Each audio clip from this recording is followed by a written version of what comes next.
Now, authenticity is a weird one, right? Because as far as I'm concerned, it shouldn't even actually be a conversation. Like, why the fuck are we talking about authenticity when it basically just means be yourself, be honest, and don't bullshit people? Like, why the fuck is that even a conversation? Like, this podcast series is a perfect example, right? My YouTube videos that I did previously, it's a perfect example because I'm swearing like a fucking trooper. And there's people that won't listen to my podcast series because of that. And I don't give a fuck. Because I'm being authentic. This is me. I swear like this all the fucking time. It is what it is. And people don't like that. Fine. I don't care. They can go and listen to somebody that doesn't swear and gives them still whatever content that they want and delivers it in a way that they're happy with. Exactly the same situation with the YouTube series that I did. It was basically, those videos were essentially one take.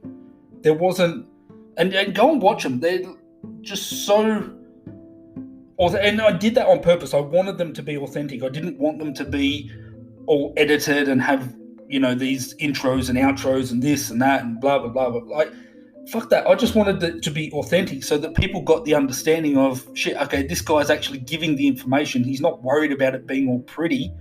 He's just giving the information so that we can actually go and save ourselves from getting screwed on our telco services. Like, that was the idea behind it, not to try and make it all pretty. Because marketing for me, I'm fucked at marketing.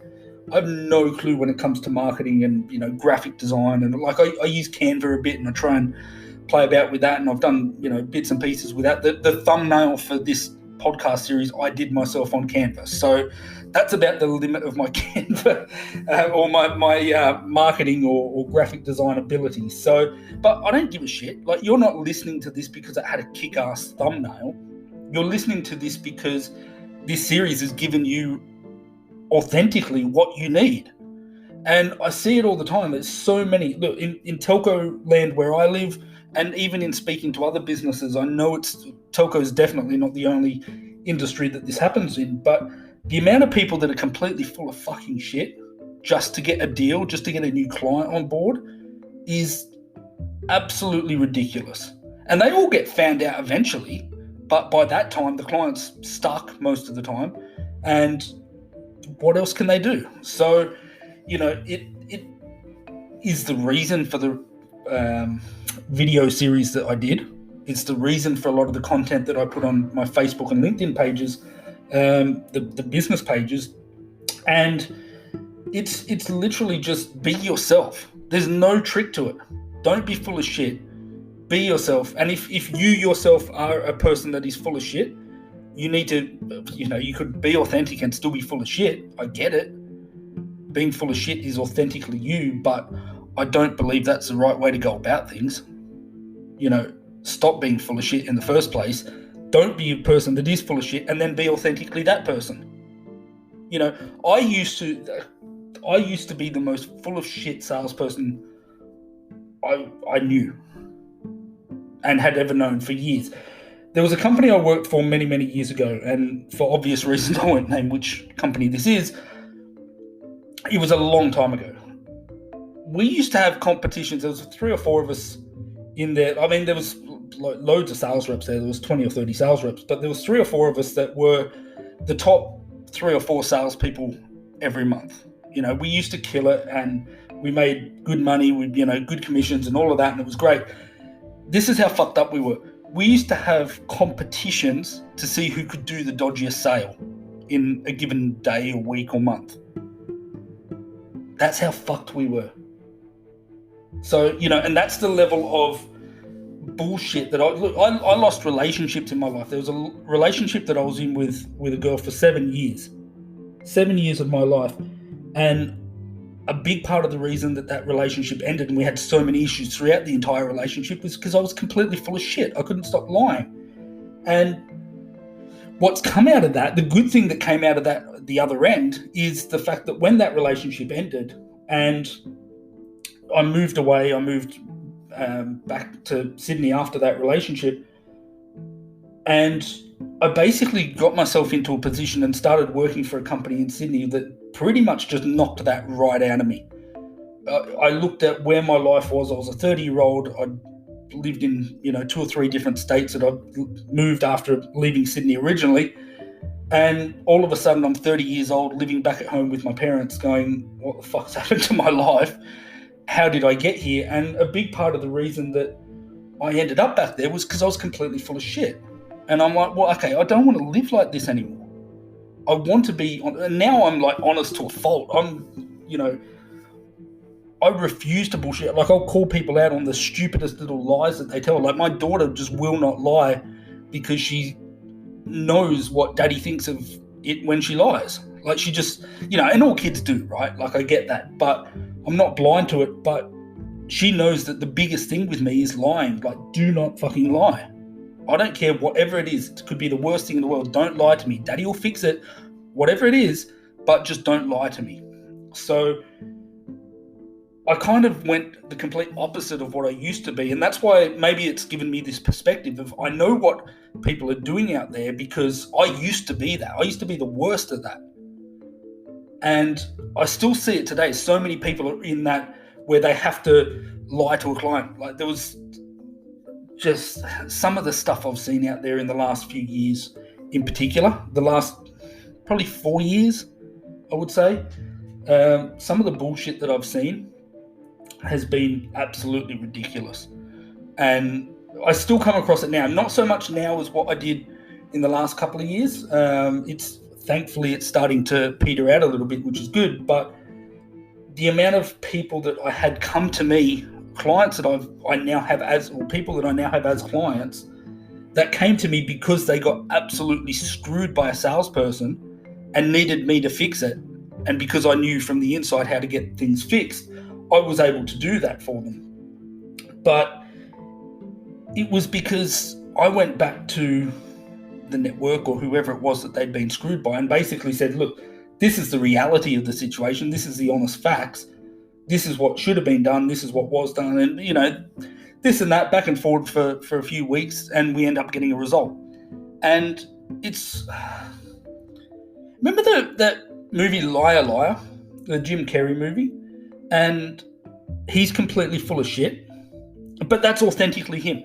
Like, this whole thing is about being authentic, but that's authentically him. And he's full of shit, and his life is essentially, okay, yes, he's got a lot of money, he's a lawyer and blah, blah, blah, blah, blah. But he realizes at one stage that being authentically full of shit is what's screwing his life up. And eventually he changes to become authentically honest, and there's a line towards the end when he's in court and he's winning his case. He's on the verge of winning his case, and it's something to do, like, the truth will always win, and he throws his hand up and all of that, something like that. I've probably butchered that entirely, but it kind of, that's what it is. The truth will win.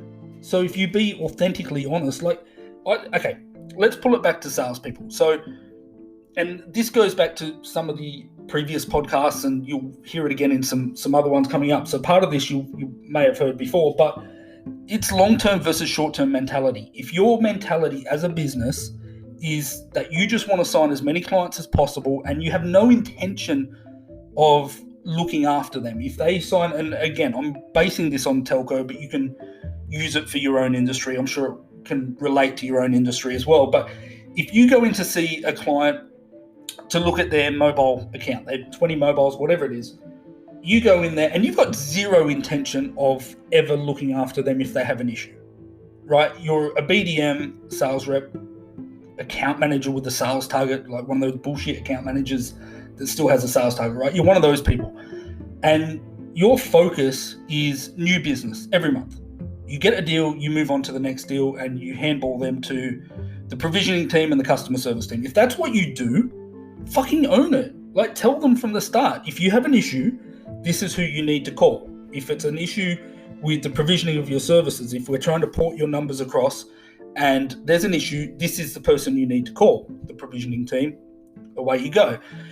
Once you come to us, if you have an issue, whether it's billing or service issue or whatever it is, these are the people you need to speak to. Here's the customer service number. That's who you need to speak to. If you want any new services, new handsets, whatever, that's what I'm here for. I'm a salesperson. That's my role. Come to me for that. I will look after you for that, right? It may lose you some deals if you have that approach as a BDM or a sales rep. It may lose you some deals because a lot of people want to be managed. They want to feel like they've got an account manager and a point of contact they can go to. The point of contact doesn't have to be you. That's what these people don't get. Without having sales targets and all this other bullshit that these companies have got, the reason my company grew and has grown and is still growing to the extent that it is because I genuinely look after my clients.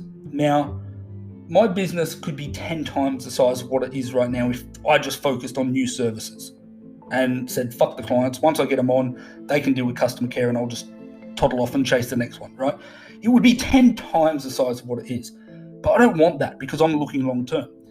My point is, if you're looking short term, there's nothing wrong with that, but just be honest about it.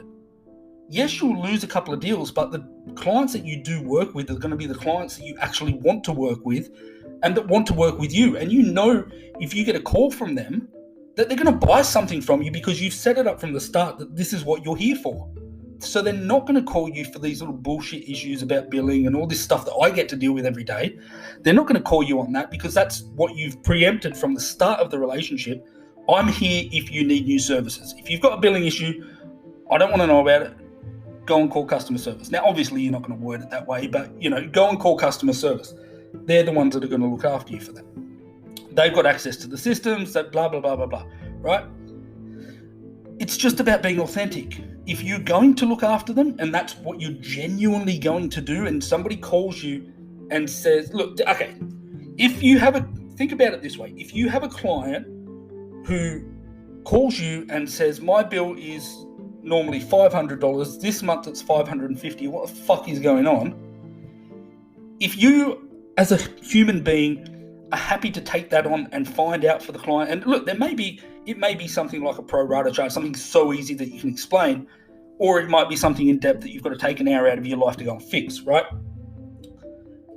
Either way, if you are hearing this and you have the thought of somebody coming to you and saying that, and your immediate thought to that is fuck off, then don't tell people that you're going to solve their issues for them. And that's perfectly fine. You don't have to be an actual account manager. It's one of the things that shits me about these dick faces that I see that have account manager on their email signature and on their business card. They don't manage a fucking thing at all, ever. They manage to piss people off when they don't do their fucking job that they've told them they're going to do. But that's about it. There's glorified salespeople that stick account manager on their card because it makes it look better. And it makes it easier for them to sell to the clients when they go in there and say, yeah, I'm going to look after you. Like, it's horseshit. And it's what I used to do. So I'm not just calling out people that are doing this now. I used to be one of those assholes. And I will publicly apologize right now to every single client that I said that to, that I never actually managed the account because I was full of shit. Now it's the other story. Now for me, it's all about management, right? I spend 20% of my week, at most 20% of my week, going after new business. 80% of my week, at least, is dealing with existing clients, making sure they're happy doing this and that and whatever, right? It's about existing clients. I have 1 to 2 meetings a week, again, at most, for potential new business. That's it. Now, typical salespeople and sales organizations, you need to be having 2 to 3 meetings a day. I'm having 1 to 2 meetings a week at most. There's some weeks I won't have a meeting. This week, for example, it's Wednesday right now. I've not had a meeting for new business this week. I don't have any meetings set for the rest of the week. And that's perfectly fine. I've spent the majority of my week this week sorting out a few issues for a couple of clients. And I've spent a bunch of time making sure that change of ownerships are done. I don't get paid for that. Making sure that SIM replacements are done. I don't get paid for that. Yes, there's been some new connections and bits and pieces that have come in the door that, from the relationships that I've got, which is great, but that's based on those relationships. And it's because I'm authentic with those people. The clients that I've got that work with me are with me because they know I'm not full of shit. Now, I would suggest that probably 80% of those clients 15 years ago, 10 years ago, 15 years ago, probably would have still been my clients because I would have been full of shit and sold to them, but not long term. They certainly would have been coming back to me for more services after I screwed them around the first time. Would you? If you got screwed around by somebody, would you go back to them again? I fucking wouldn't. It's one of those things, like, people complain at a restaurant. You go to a restaurant, you have a shit meal, and people will complain. I'm the opposite. I don't complain about shit. I just won't fucking go back. At least if somebody complains, you've got the chance to fix it. But I don't complain. I can't remember ever complaining about a meal in a restaurant. I can't remember doing it. I don't fucking go back though. So, you probably prefer that people complain because then you've got the opportunity to fix it. So, but that's, again, it's authenticity. It's the way I am. I'm not going to change from that because it's authentic. And I think once you get into a place where you're comfortable with, this customer wants to deal with me because they like me as a person, because I'm authentic and I swear, or this or that or whatever, and this person doesn't want to work with me because I'm authentic and I swear and whatever, then that's perfectly fine, right? I've got no data to back this up, but I'm reasonably confident that there's 2 or 3 people that I know who refuse to do business with me because I'm a Manchester United supporter and they're a Liverpool or whoever's supporter, right? So as far as I'm concerned, fuck them. They support a shit club anyway. But right, but that's how flaky people are. It's people won't deal with me because of the team I support or because I swear, or because it doesn't matter if I'm able to go and save them $5,000 a month. They don't give a fuck about that. They won't work with me because I just said fuck 500 times on a podcast. Fine. I genuinely don't care. I lose zero sleep on that.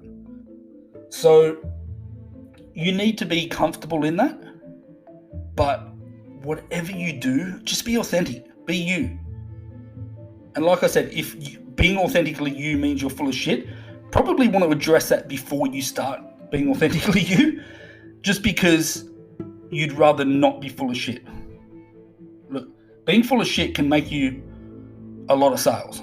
I made tons of sales when I was full of shit. The flip side to that, I make 3-4 times the amount of sales now when you look at ratios,